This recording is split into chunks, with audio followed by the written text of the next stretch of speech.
No one could have imagined that my 47th birthday, a day that should have been filled with love, would instead become the fateful night that changed my entire life. I sat alone at a 6-chair dinner table waiting for my husband, my sister, my friends. But no one came. And when the waiter placed a small folded note before me with the words inside, "Check your phone now," I knew the horrifying truth was waiting for me. In that moment, the fragments of lies and betrayal began to fall into place. My husband Patrick and my very own sister, Victoria, had quietly stolen everything love trust, even the family's heirloom ring. But what they didn't know was that from that birthday night forward, they were no longer facing a weak woman.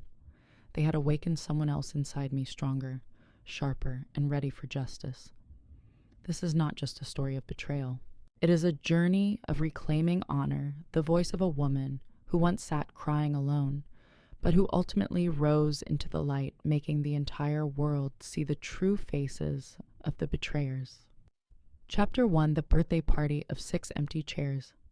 I still vividly remember the bitter feeling of sitting alone at a round table for 6 in my favorite restaurant. That night was my 47th birthday. I had booked the table a week in advance, even carefully sending reminder texts to each person: my husband Patrick, my sister Victoria, my best friend Elizabeth, and my in-laws Ethan and Haley. Each of them had firmly promised they would be there, just like every year. I arrived early with a strangely eager anticipation. I can still recall the receptionist's smile as she asked, "Mrs. Davidson, is there a special occasion tonight?" And I proudly replied, "It's my birthday. My family will all be here." I was almost glowing with the belief in a warm evening. Patrick had said he would bring the traditional red velvet cake from Sweetheart Bakery, the same place we had ordered our wedding cake. I had reminded him 3 times that week, and he nodded as if he still cared. I trusted him. I always trusted him. I arranged the seats with thoughtful care, as I always did. The chair by the window was for Elizabeth, because she loved watching people pass by. The seat facing the kitchen was for Haley, since she usually disliked the noise. The middle seat was reserved for Victoria, the spot with the best view of the restaurant, just as she liked. I even ordered an extra appetizer in advance, crispy fried calamari, Victoria's favorite. In my mind, I pictured lively conversations, clinking glasses, and happy laughter. But then 30 minutes passed. Then 45. In front of me were nothing but 5 empty chairs. The laughter from the next table, where an elderly couple celebrated their anniversary, cut into my chest like a knife. On the other side, a group of young people cheered loudly over a giant birthday cake. And me, I still sat there, forcing a smile at the waiter as he refilled my glass of water. I kept dialing my phone. Patrick didn't answer. Victoria sent me straight to voicemail. Elizabeth declined my call after 1 ring. I felt my heart plummet into an abyss. My in-laws' voices shook over the line as they told me Patrick had said I canceled the party, that I was not feeling well and wanted to be alone. Each word struck like a hammer. Patrick had lied to them, and it seemed everyone believed him. The wine glass in my hand trembled. I told myself it was just a misunderstanding, that they would come, that the door would swing open any moment to cheerful shouts of happy birthday. But the longer I stared at the 5 empty chairs, the more I felt like I had been made the fool of my own birthday. I had prepared for a family celebration, but the people I loved the most were preparing instead for a performance of betrayal, one in which I was about to be forced into the role of the main character. Chapter 2: The Note and the Phone That Trembled. It was close to 8 o'clock, just as I was beginning to feel like nothing more than a fool abandoned, when the waiter approached. It wasn't the second glass of wine or the appetizer I had ordered, but a small folded note placed gently beside my champagne glass.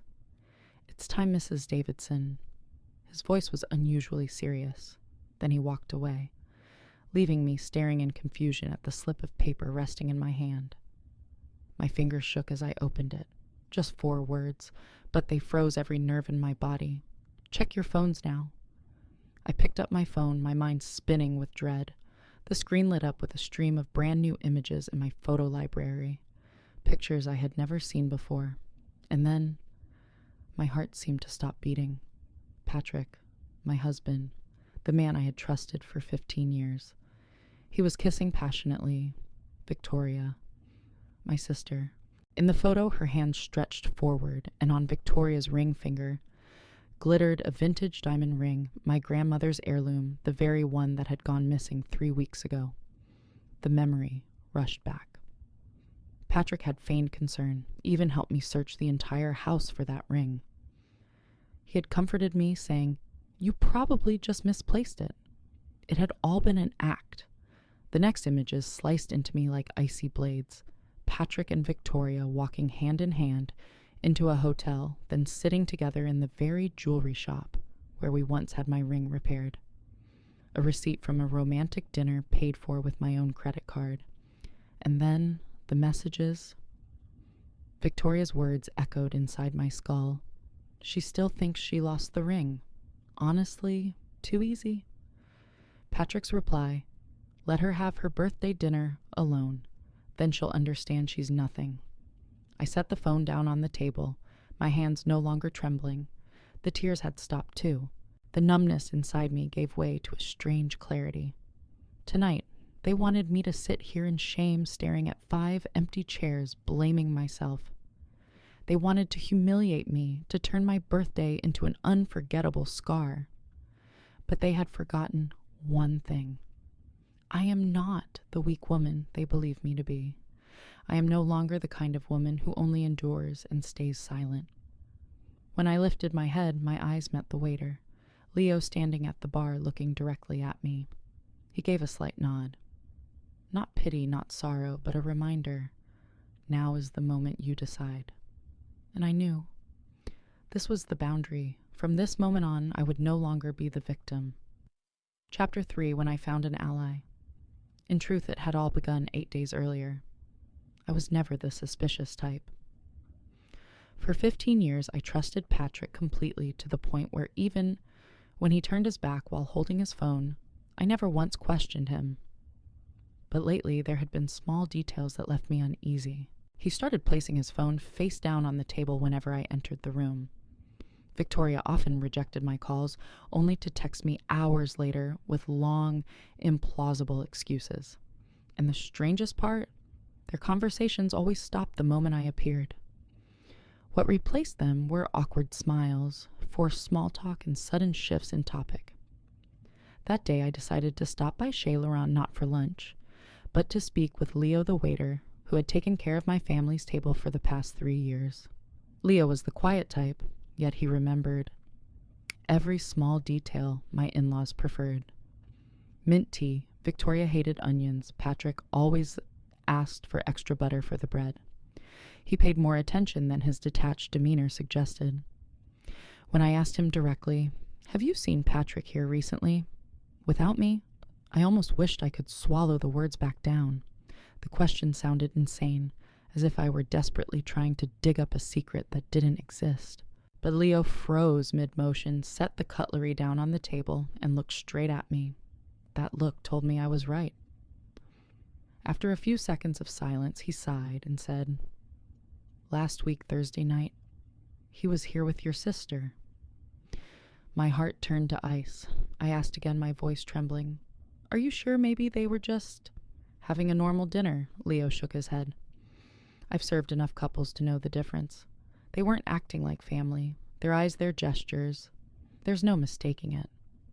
The room spun around me. I had to grip the chair to keep myself from falling. Then Leo leaned closer, lowering his voice. "I don't like to interfere in my customers' private lives. But if they plan on hurting you, they chose the wrong place to do it." He went on to tell me everything he had witnessed, how they had come 3 times in a single month, always choosing the same corner table, the very spot where Patrick had once proposed to me. Victoria wore unfamiliar jewelry, including a vintage diamond ring that caught his particular attention. I froze at his words. That ring.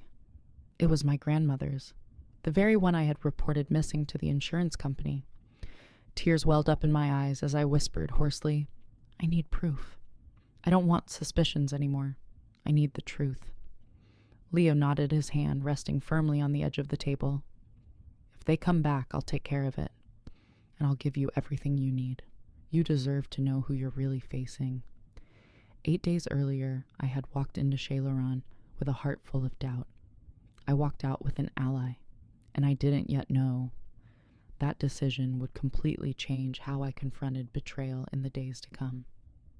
Chapter 4, The Night of Betrayal. Just a few days after my conversation with Leo, his message arrived. They've reserved a table tonight. 7:30 p.m., table 12. I stared at the phone screen, my heart pounding. It was that familiar corner table, the very spot where Patrick had once knelt down to propose to me. At first I hesitated. What should I do? Sit by the window and watch, pretend to drop by chance? Every option sounded ridiculous. But then the next message appeared. They came early, and she's wearing the ring. I knew I had to go. Leo slipped me in through the back door and pressed a waiter's apron into my hands. From here you can see them, hear them, but they won't see you. His whisper was calm, almost unnervingly steady. I pressed myself against the service counter, my heart threatening to burst from my chest. And then I saw them. Patrick sat there, his face glowing with smiles, his hand resting on the table, but occasionally brushing against Victoria's. And Victoria, my sister, was turning her finger, showing off the diamond ring that had belonged to my grandmother, the one I had sobbed over when I thought it was lost. The sight of it stabbed me straight through the heart.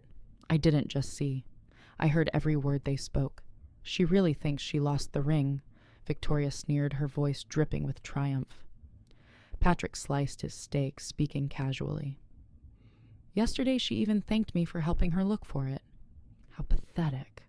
They laughed their sharp, merciless laughter, echoing through the elegant restaurant, while I stood there forced to listen, my heart crushed into pieces. Then Victoria lowered her voice. Do you think she suspects anything?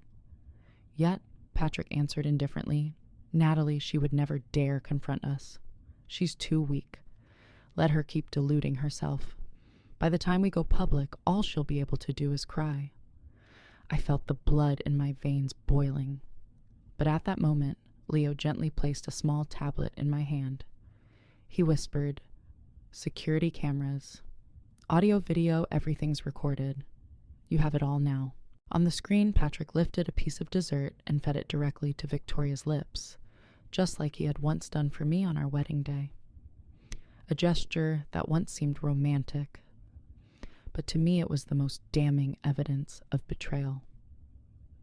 That night, I did not cry. I no longer felt like the victim. I quietly walked out carrying the hard drive Leo had transferred to my phone. Inside were the photos, the receipts, the bitter recordings of their laughter, and even the proof that Patrick had paid with my credit card. Standing under the golden glow of the streetlights, I drew a deep breath. In that moment, I knew they thought they had destroyed me. But in truth, they had just placed the strongest weapon in my hands, the truth. Chapter 5. The First Counterattack. I sat in my car, the streets outside still buzzing with life, while in my hands lay an entire arsenal of evidence. 23 photos, 4 audio recordings, restaurant receipts, hotel bills, all of them stamped with the unmistakable traces of Patrick and Victoria.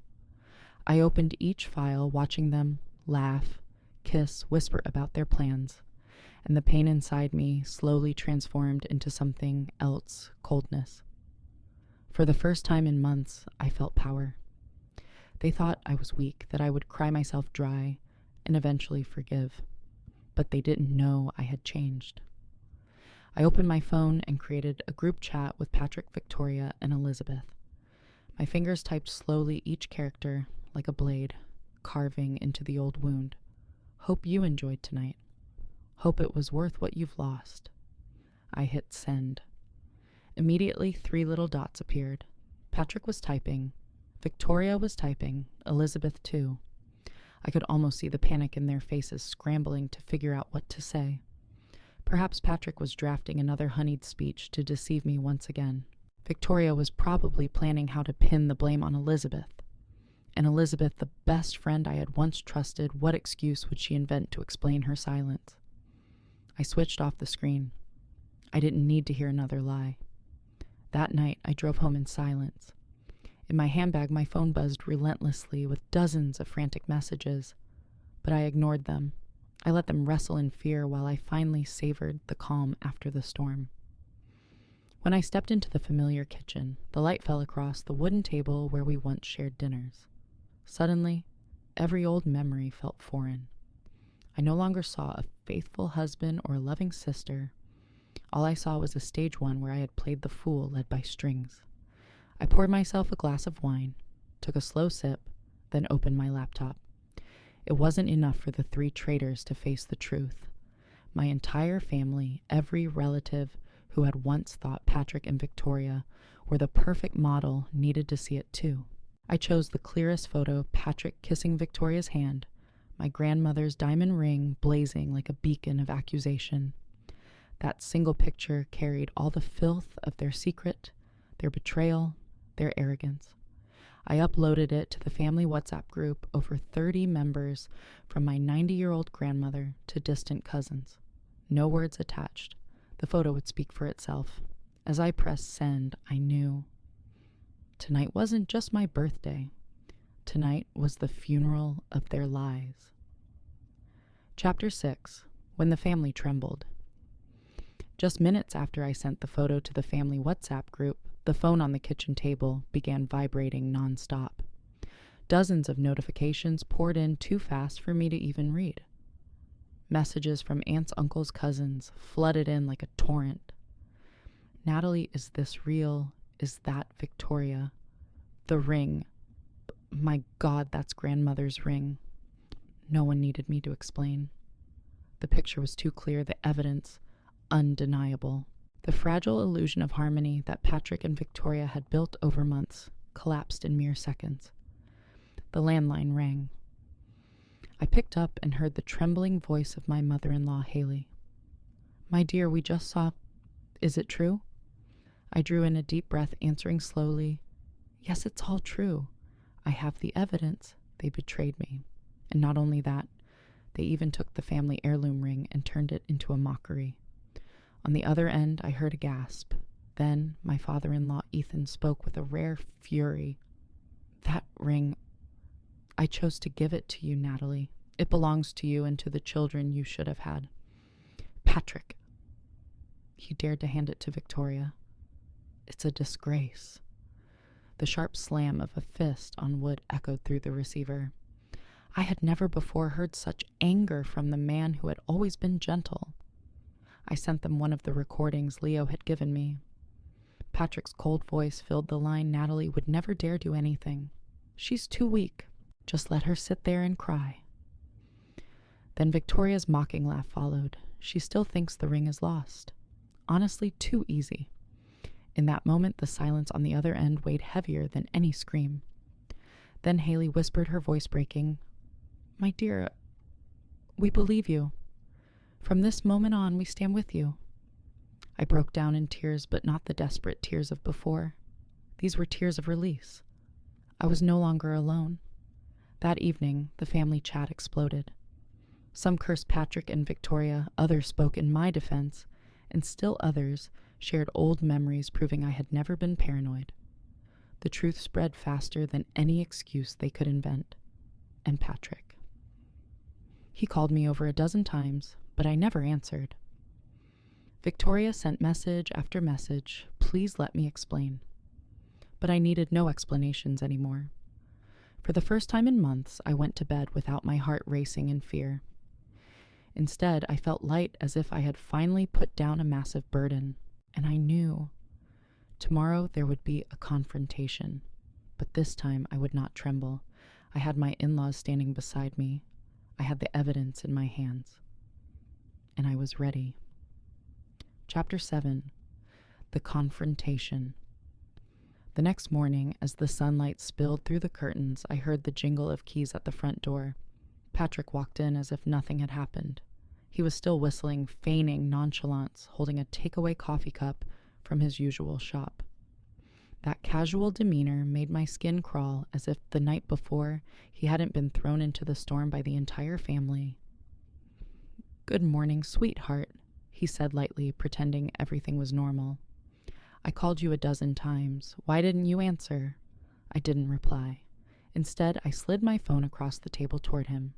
The screen was still lit, displaying the photos, receipts, and recordings Leo had given me. Each piece of evidence was a blade slicing into the facade he had built. Patrick glanced at it, and I saw his face drain of color. His breathing quickened. The coffee cup trembled in his hand, then slipped and shattered on the floor. You violated my privacy," he shouted, as if the only crime here was me daring to uncover the truth. I laughed. A sharp, clear laugh so unlike the choked sobs I once let him see. "Privacy. You stole my grandmother's ring, drained money from my account, and slept with my sister. And you dare talk to me about privacy?" Patrick stepped closer, eyes wild. I was tempted it was Victoria. She orchestrated everything. "I was weak, but I love you, Natalie. I've always loved you." I stepped back, staring straight into him. "No, Patrick, you don't love me. You love the way I trusted you blindly. You love that I shielded you from judgment. You love my gentleness, my compliance. But that woman no longer exists." Just then, the door burst open. Victoria stumbled in, hair disheveled, mascara streaked down her face. On her finger, grandmother's ring still glistened, an irrefutable testament to her betrayal. "Natalie, please. I never meant for it to go this far. It was just a mistake." Her voice trembled, clinging desperately to the notion of sisterhood she had already shattered. My eyes locked on her hand, on the ring that had haunted my sleepless nights. A mistake. When you wore grandmother's ring and comforted me, telling me I must have misplaced it, was that a mistake too? When you sat with my husband in the restaurant where we celebrated our anniversary, laughing about how weak I was that also a mistake? Victoria fell silent. For the first time, she had no words left to defend herself. The rumble of an engine echoed from the driveway. Ethan and Haley, my in-laws, had arrived. As they stepped inside, the air in the kitchen thickened. Ethan marched straight up to Patrick. Without a word, he struck him across the face with a thunderous slap. Patrick staggered backward, dazed, his cheek flushed red. "That is for the ring," Ethan said, his voice heavy with rage. "And for the disgrace you've brought upon this family." Haley stood opposite Victoria, eyes red but cold, in a way I had never seen. "For 30 years you were part of this family. And now everything you've done has erased it all." The kitchen was so silent I could hear the tick of the wall clock. In that moment, I knew the betrayers had cast themselves out. As for me, I didn't need to shout or beg for anyone's belief. The evidence spoke louder than anything I could say. I stood tall, my voice steady and resolute. "Patrick, from today, you no longer live in this house. Victoria, that ring is mine. Return it to me. You thought I was weak. But today, you will remember who I am." And for the first time, they lowered their heads, unable to look me in the eye. Chapter 8. The legal net. After that morning of confrontation, I knew that truth alone wasn't enough. I needed a wall of law to protect myself. A few days later, I sat in the office of attorney Mia Tran, recommended by a close friend. People said she was cold, razor sharp, and never let her clients lose ground. And from the very first glance, I knew she was exactly who I needed. Mia sat upright, flipping through the photos, recordings, and receipts Leo had helped me collect. Her pen moved quickly across the page, jotting down each critical detail. When she finally looked up, her eyes were sharp as blades. "This isn't just evidence of infidelity. This is embezzlement, theft of property, and defamation." Patrick has backed himself into a corner. I sat still, absorbing every word. Each sentence from Mia was like another stone laid in the fortress I was building. I was no longer the abandoned woman at the restaurant table. I was becoming the one in control of the battlefield. "We'll petition the court to temporarily freeze the joint accounts," Mia continued, her tone steady and resolute. The money he spent on Victoria, especially using your credit card, will be classified as damages. And the family heirloom ring, if not returned, will serve as direct evidence of theft. I nodded, my fists clenched tight. I had never felt so clear-headed. In the week that followed, everything unfolded like a calculated war. Patrick panicked, calling me incessantly, trying to negotiate. When I didn't answer, he sent long messages, pleading, blaming Victoria, begging for mercy. As for Victoria, she disappeared, but she couldn't escape. I had already filed charges regarding her possession of the ring. News of it spread quickly among the relatives. No one looked at Patrick with respect anymore. The whispers in the WhatsApp group turned into icy silence.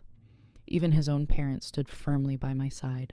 On the first day in court, I wore a navy blue dress, my hair neatly tied back. I walked in with Mia holding a thick folder, every piece of evidence, every detail of betrayal. Patrick sat across from me, disheveled, his eyes restless. I no longer felt trembling fear. Instead, there was a cold calm within me. Mia leaned over and whispered, "Let me do the talking. You just sit here and remember one thing today, the truth is on your side." As the hearing began, it struck me the man who once thought I was weak, the one who believed I was nothing but a docile puppet, was now shaking under the light of justice. And I, the woman, once left alone on her birthday, was becoming the strongest witness for her own life. Chapter 9. When truth became a public verdict. The first court hearing hadn't even ended before the news spread across the entire family, among friends, and throughout the small community where we lived. It seemed everyone knew that Patrick and Victoria had not only committed adultery, but also conspired to deceive, embezzle, and slander their own kin.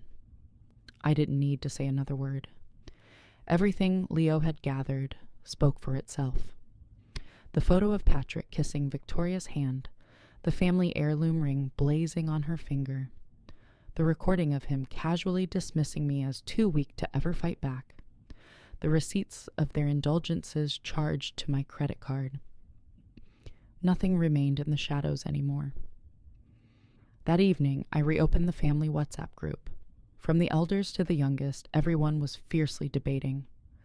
Some cursed Patrick as a traitor, others declared Victoria unworthy of ever attending another family gathering. One cousin even wrote disgusting grandmother must be turning in her grave, seeing the heirloom ring used in such filth. I read it all no longer in pain, but in a strange serenity. They had turned themselves into outcasts, despised by their own blood. I didn't need to debase myself for revenge. The truth had done it better than I ever could. A few days later, at a family gathering, I was invited to the atmosphere felt like a tribunal. Patrick and Victoria weren't present, but their names echoed constantly in sighs and disappointed glances, in whispered condemnations. One aunt murmured, "We thought Natalie was paranoid, but in truth she endured too much. Patrick and Victoria, they have no face left to show. Even Elizabeth, my former best friend, who had been dragged into their web of deceit, came to find me." She lowered her head and whispered, "Natalie, he convinced me you were having mental issues, that you imagined things. I was wrong, terribly wrong." I looked her straight in the eye. Part of me wanted to forgive, but another part remembered the crushing loneliness of sitting alone at that 6-chair birthday table. I answered softly, "Elizabeth, some wounds will heal, but the scars remain. You can choose to make amends, but don't expect things to ever go back to how they were." During all this time, Patrick desperately called each family member, spinning excuses, blaming Victoria, even concocting stories that I had set him up to humiliate him. But this time, no one believed him. The evidence was too clear, his voice on the recordings too cold, and his eyes in those photos too shameless. And then came what I had been waiting for. A message from Patrick's grandmother, 90 years old, rarely interfering in family affairs, but her word had always been the final verdict. She wrote simply, "Natalie, keep the ring. It belongs to you. Patrick and Victoria have lost everything themselves. From now on, in my eyes, only you are worthy of preserving this family's honor." I held the phone as tears fell, not of sorrow, but of recognition, of vindication, of justice, returned in the most dignified way. Patrick once thought I would remain forever in the shadows, trembling submissive. But now it was he and Victoria who were shunned by the entire family, condemned to live in a shame they could never erase. And this was only the beginning. Chapter 10. The Wedding That Never Happened. Just a few months later, I heard the news that Patrick and Victoria were planning a wedding. How absurd, two betrayers daring to wear the white dress and recite sacred vows, as if the whole world didn't already know how they had trampled trust and honor. The news spread quickly through the family. Many openly declared they wouldn't attend. But I knew there would still be the curious, those who would show up just to watch them attempt to restore their honor. I had no intention of going. I didn't want to waste a moment of my life on such a sham, but fate had other plans. My lawyer, Mia, called me the day before the wedding. Natalie, I think you should know. Someone working at the wedding venue has reached out. They have documents evidence of the messages Patrick sent you, and they don't want the ceremony to pass in silence. Do you want to be involved? I paused for a few seconds. What stirred inside me wasn't the thirst for revenge, but the deep need for the truth to be seen by everyone. I agreed. On the wedding day, the venue glittered. White roses covered the hall guests dressed in their finest. Victoria walked in wearing a stunning gown, forcing a smile as if nothing had ever happened. Patrick stood waiting, a strained grin, barely hiding his tension. Just as the minister prepared to move to the vows, the back door swung open. It wasn't me, but Amanda, Patrick's former fiancée from college. In her hands was a thick folder, printed copies of every message Patrick had sent me after his affair, words so cruel, deceitful, and chilling they cut like ice. She marched straight to the altar, her voice ringing out in the hushed hall. Before you two make your vows, let everyone know who Patrick really is. These are the messages he sent to his wife when she lost her ring, her trust, her family. Do these words sound like those of a husband, of a decent man? She read aloud. Each line slashed through the elegant air like a blade. The guests froze in shock. Some gasped. Some shook their heads. Some stood and left. Victoria was paralyzed. Her lips trembling, her face pale. Patrick lunged forward to snatch the papers, but security restrained him. The entire ceremony collapsed right there on the stage. No kiss, no rings exchanged. Only whispers, gasps, and looks of contempt. Victoria tore off her heavy gown and fled in tears. Patrick was left behind, standing alone under the cold stares of the very people who once respected him. I didn't need to speak. I didn't need to appear. The truth had found its way into the light on its own this time, at the perfect place, at the perfect moment, to destroy the false mask they tried to wear. That evening I sat in my newly painted kitchen walls, a calming shade of blue, sharing a quiet glass of wine with my in-laws. Ethan spoke softly. You didn't need to do anything, Natalie. Karma did it for you. I smiled, and for the first time that smile carried no shadow of pain. Chapter 11. Peace. After the storm. After the ruined wedding of Patrick and Victoria, everything seemed to turn onto a different path. I was no longer the woman abandoned at a 6-chair birthday table.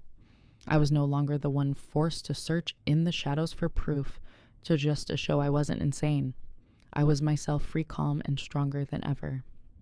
In the months that followed, I focused on me. I returned to writing the passion I had long abandoned during a marriage built on control. I wrote about betrayal, about recognizing the signs of emotional abuse, about the wounds women often hide. My writing spread quickly, shared widely. Each comment, like you helped me see the truth, was a healing balm. I realized that from my own ruins, I could build a way out for others. My in-laws, Ethan and Haley, remained by my side like true family. They visited every weekend, bringing small dishes, genuine smiles, and words of encouragement. In their eyes, I saw trust restored not only in me, but in the value of real love. And Victoria and Patrick, they vanished from my life like shadows. I heard whispers that they broke up not long after that collapsed wedding. Rumor had it Patrick drowned in debt while Victoria lived quietly in another city, avoiding the family. But none of that mattered anymore. I no longer wasted energy thinking about them. A year later on my birthday, I sat once again at a restaurant table. But this time, it was no longer surrounded by 6 empty chairs. Beside me were true friends, those who hadn't abandoned me in hardship.